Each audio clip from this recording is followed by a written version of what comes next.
Bonjour à tout le monde. Dans cette vidéo, je donne la correction de l'exercice sur les structures algébriques, session de rattrapage 2015.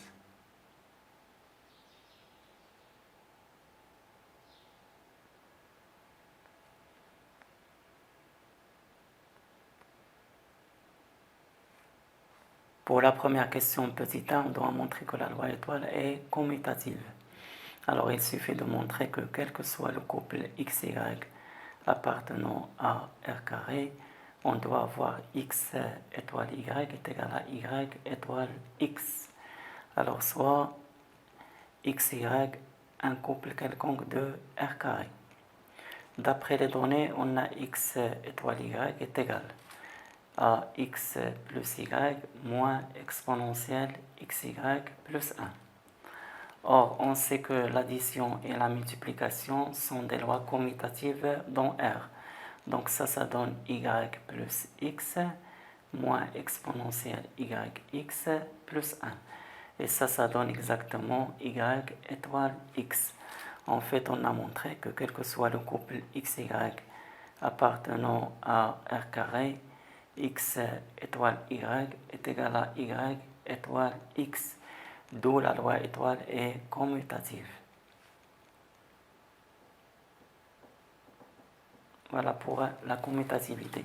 Pour la première question petit 2, on doit montrer que la loi étoile admet un élément neutre que l'on déterminera. Alors là, je vais donner deux méthodes. Pour la première méthode,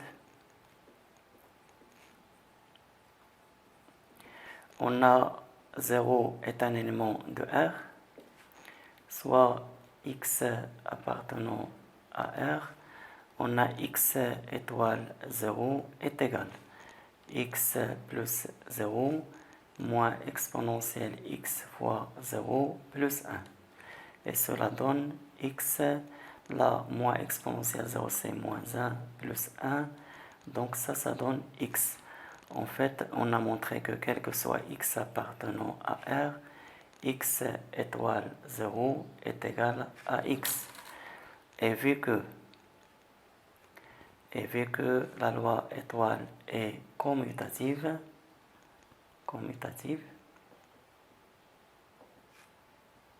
alors 0 est l'élément neutre pour étoile. L'élément neutre pour la loi étoile. Pour la deuxième méthode,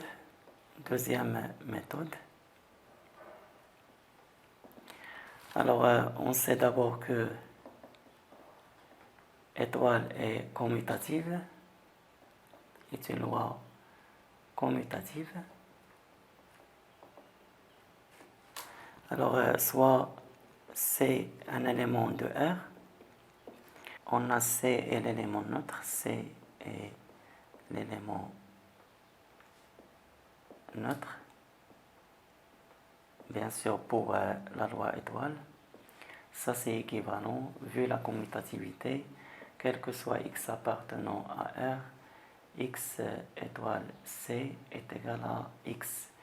Et ça c'est équivalent à quel que soit X appartenant à R, X plus C moins exponentielle X fois C plus 1 est égal à X.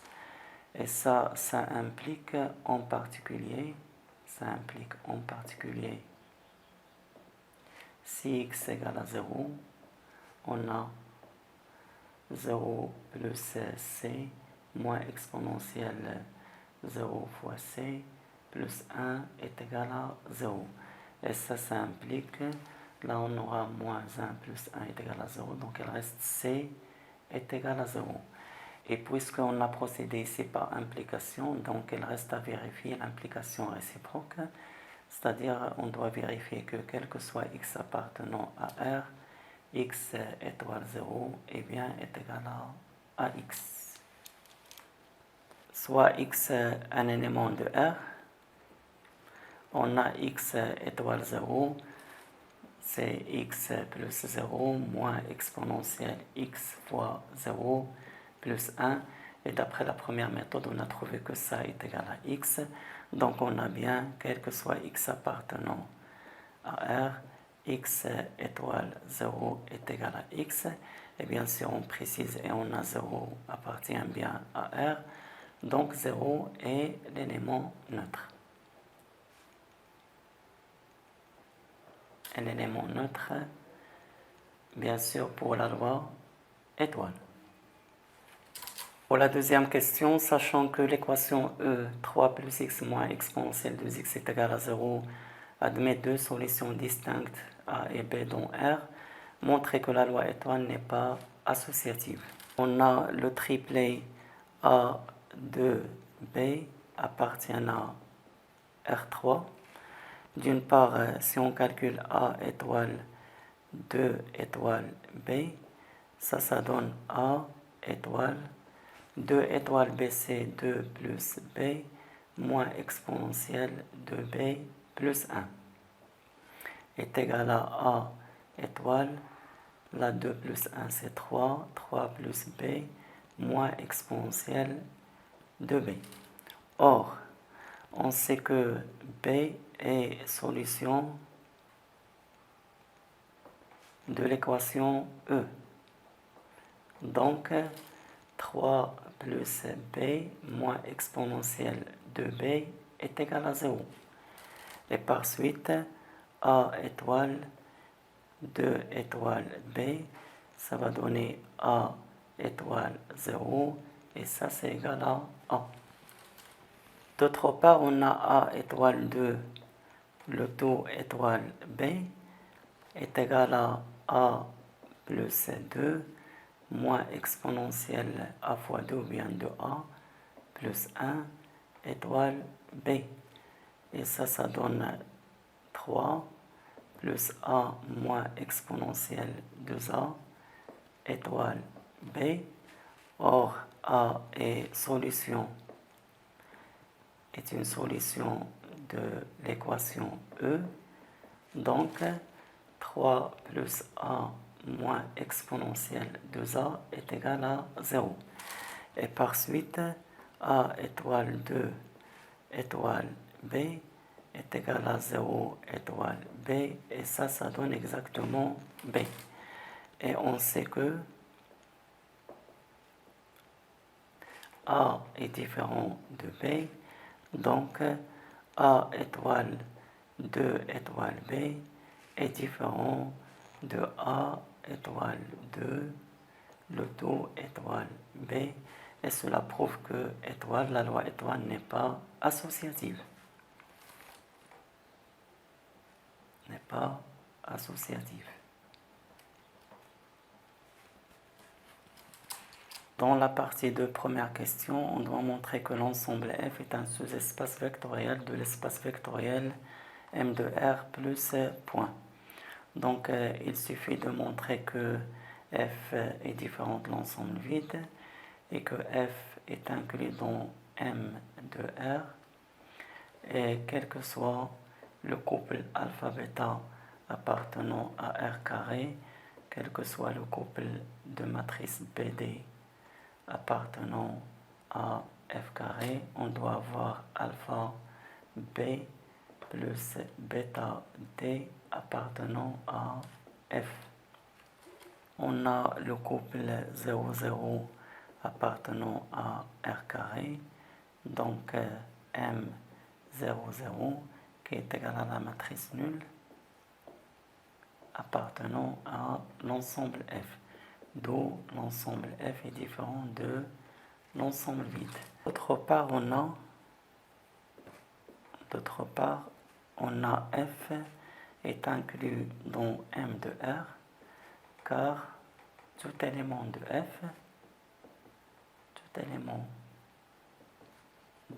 F et en particulier une matrice carrée est une matrice carrée d'ordre 2 réel.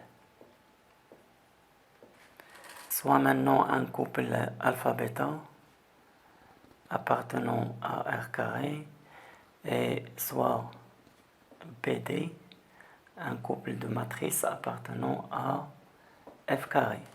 On doit montrer que alpha B plus bêta D appartenant à F. Alors on a les matrices BD appartenant à l'ensemble F. Donc d'une part il existe un couple XY appartenant à R carré tel que la matrice B est égale à MXY. D'autre part il existe un couple X', appartenant à R carré tel que la matrice D est égale à MX', Y'. Donc, alpha fois la matrice B plus bêta fois la matrice D est égal à alpha M x y plus bêta fois M x', Y', ce qui est égal à alpha fois la matrice x, y sur 2, la moins 2y, x, plus bêta fois la matrice x', y' sur 2 moins 2y', x', ce qui est égal à, là c'est alpha x, là alpha y sur 2 moins 2 alpha y, et là alpha x plus bêta x', bêta y' sur 2 moins 2 bêta y', et là bêta x'. Alors, si on calcule la somme, on aura alpha x plus bêta x', là alpha y sur 2 plus bêta y' sur 2, et là moins 2 alpha y, moins 2 bêta y', et là alpha x plus bêta x'.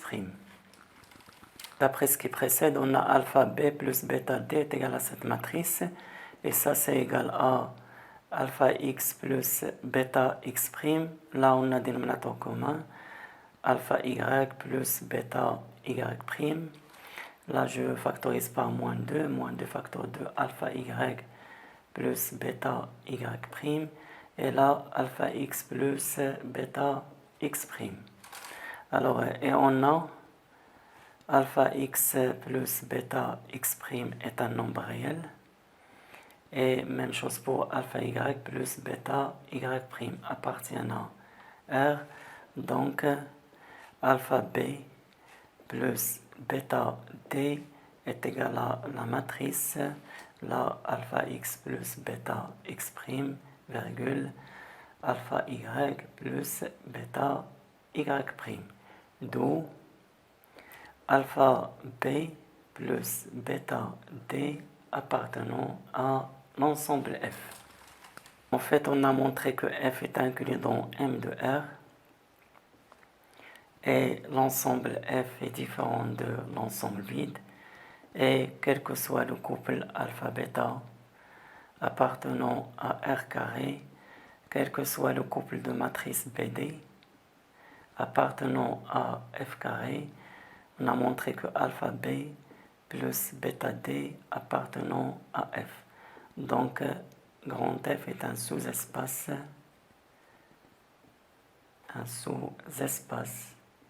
vectoriel de l'espace vectoriel M de R plus point. Dans la deuxième question, on doit montrer que F est une partie stable de M de R munie de la multiplication. Pour cela, il suffit de montrer que F est inclus dans M de R.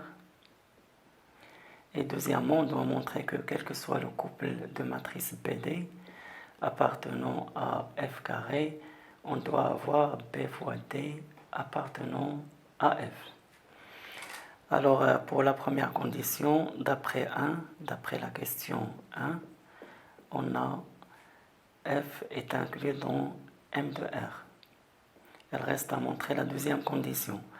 Alors, soit BD, un couple de matrices appartenant à F carré, donc il existe un couple XY appartenant à R carré tel que la matrice B est égale à MXY, et il existe un couple x', y' appartenant à R carré tel que la matrice D est égale à mx', y'. Donc B fois D est égal à mxy fois mx', y', et ça c'est égal à la matrice x, y sur 2, moins 2yx, fois la matrice x', y' sur 2, moins 2y', x'. Alors ça c'est égal x fois x', donc xx', moins 2y fois y' sur 2, on simplifie par 2, il reste moins y', x fois moins 2y' c'est moins 2xy', moins 2y fois x', c'est moins 2yx'. Là, y sur 2 fois x', donc c'est yx' sur 2, plus xy' sur 2. Donc y sur 2 fois moins 2y', on simplifie par 2, il reste moins y', plus x fois x'. Donc ça donne x' moins y'. Là j'ai xy' plus yx' sur 2. Là je factorise par moins 2. Moins 2 facteur de xy' plus yx'. Et là c'est xx' moins y'. Or, on a xx' moins y' est un nombre réel et xy' plus yx' appartient aussi à R. Donc B fois D est égal à m xx' moins y', xy' plus yx'. Donc puisque B fois D est égal à m xx' moins y', xy' plus yx', alors la matrice B fois D appartient bien à l'ensemble F. En fait, on a montré que F est inclus dans M de R, ça d'une part. D'autre part, on a montré que quel que soit le couple de matrices BD appartenant à F carré, on a bien B fois D appartenant à F. D'où F est une partie stable,